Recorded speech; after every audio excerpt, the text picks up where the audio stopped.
There is something people have never quite understood about you.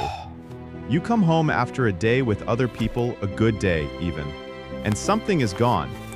Not sad, not upset, just empty, like a phone that has been running every app at once for hours and is now at 3%. You need to be somewhere quiet, somewhere nothing is required, somewhere you don't have to respond or smile or track what someone else needs from you. And the people who love you sometimes take this personally. They think you didn't enjoy yourself. They think something is wrong. They think you're antisocial or cold or difficult. But you know that's not it. You know you like people. You know you can be warm and engaged and genuinely present. You just know in the way you know it in your body before your mind has words for it that people cost you something. And the bill always comes due. But psychology tells a completely different story. This isn't a personality flaw. This isn't social anxiety wearing a quieter mask. It is a neurological reality.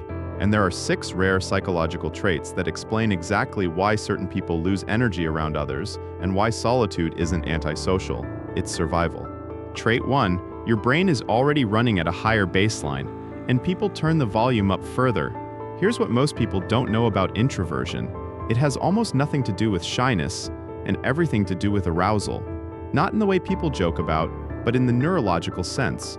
Your brain right now, sitting quietly, is operating at a higher level of cortical arousal than the average person's more processing, more internal activity, more going on beneath the surface. Psychology calls this the arousal theory of introversion, first proposed by Hans Eysenck and supported by decades of neurological research. In simple terms, your brain is already closer to its optimal stimulation level before anyone else arrives. So when people do arrive with their noise, their energy, their unpredictability, their needs, your brain doesn't get pleasantly activated the way an extrovert's does. It gets pushed past the point where things feel good, past optimal, into overload. This is why a party that energizes your extroverted friend leaves you needing 3 hours of silence. They were operating below their optimal level, and the stimulation brought them up. You were already near yours, and the people pushed you over. The strength here is extraordinary. A brain that runs at higher baseline processes more deeply, notices more, thinks more carefully. You are not less than people who thrive in noise. You're calibrated differently. But there is a trait beneath this one that makes the drain even more specific. And most introverts never connect it to their exhaustion. Trait 2, you don't just hear what people say, you process what they mean.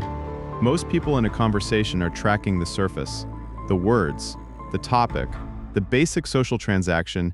You're tracking something else entirely. The slight hesitation before that answer, the way the energy in the room shifted when a particular name was mentioned, the gap between what someone said and what their face did while they said it. You are running a parallel analysis, constantly, automatically without choosing to, on the emotional subtext beneath every interaction. Psychology links this to sensory processing sensitivity, a trait found in roughly 20% of the population, characterized by deeper processing of both sensory and social information.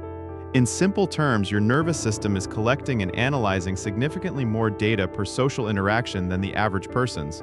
Where they experience a conversation, you experience a conversation and everything underneath it. That extra processing costs extra energy every single time. This is why even a short interaction can leave you more drained than a long one should. You weren't just having a conversation, you were having the conversation and running the analysis and tracking the subtext and feeling the emotional weather of every person in the room. And nobody saw any of it, because it all happened inside. If this already feels uncomfortably accurate, if you've spent your life being exhausted in ways other people don't seem to understand, this channel exists for exactly that. You're welcome to subscribe.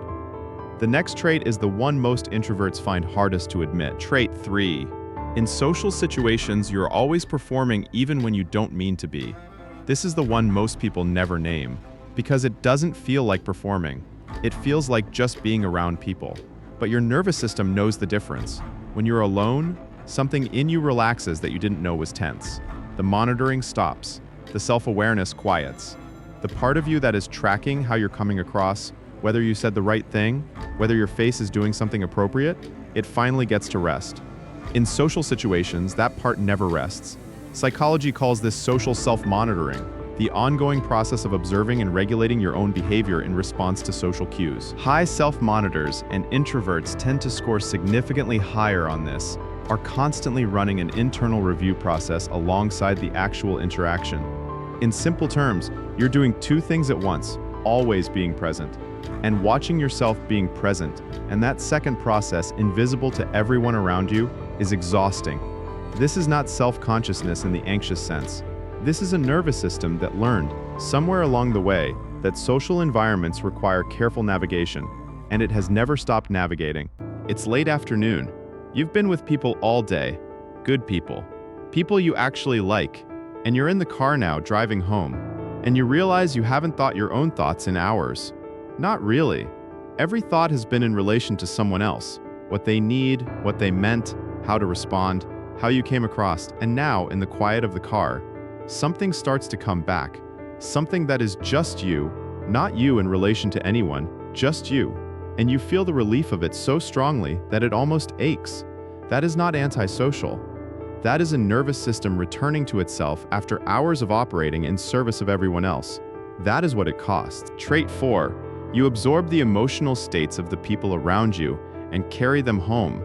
This is the trait that explains why you can be exhausted after a perfectly pleasant day when someone near you is anxious.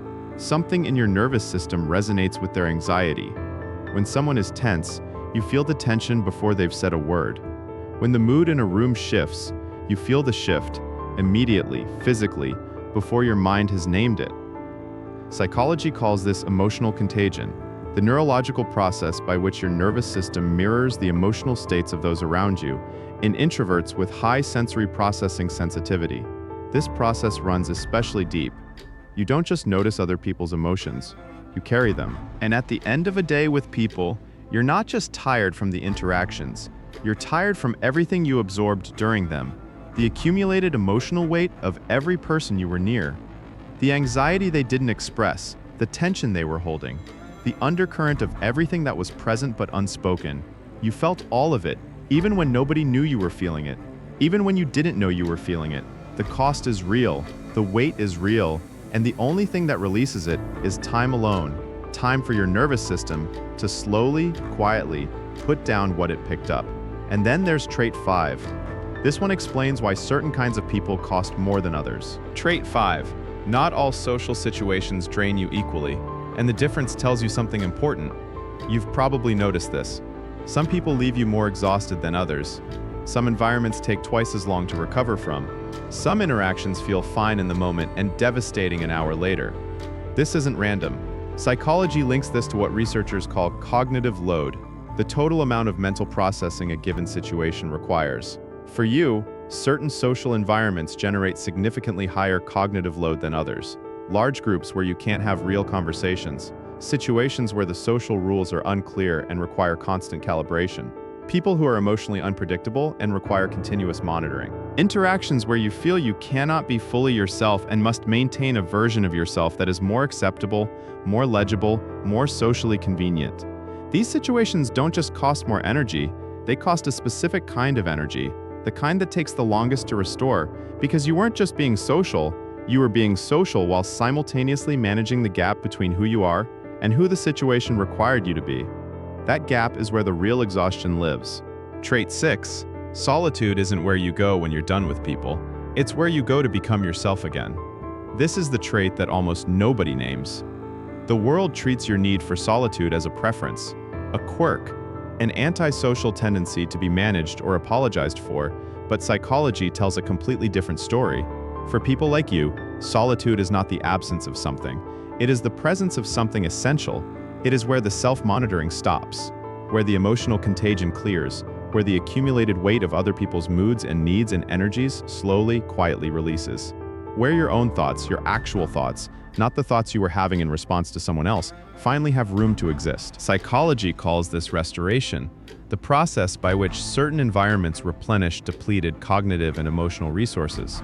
For introverts with high sensory processing sensitivity, solitude is not restoration in the metaphorical sense. It is restoration in the neurological sense. Your nervous system is literally resetting. The arousal level is dropping back toward optimal. The processing load is clearing. The person you are when nobody is watching, the full, unmonitored, unperformed version of you, is reassembling itself. This is not antisocial. This is biological. And you have spent too long apologizing for a need that is as real and as necessary as sleep. You were never someone who didn't like people. You were someone whose nervous system engages with people at a depth that most people never reach, and pays a real neurological price for it. That is not a flaw in your design. That is the cost of perceiving at the level you perceive, of processing at the depth you process, of feeling what others don't feel and noticing what others don't notice. The world will keep calling you antisocial. It will keep suggesting that if you just pushed yourself more, socialized more, stayed longer, you would eventually get used to it. You won't. Not because something is wrong with you, because your nervous system was not built to find crowds restoring. It was built to find depth restoring. And there is nothing wrong with that. Nothing at all. You were never broken. You were built for a different kind of richness, the kind that only becomes available in quiet. Which trait hit closest to home? Drop a number in the comments. Subscribe. You're in the right place.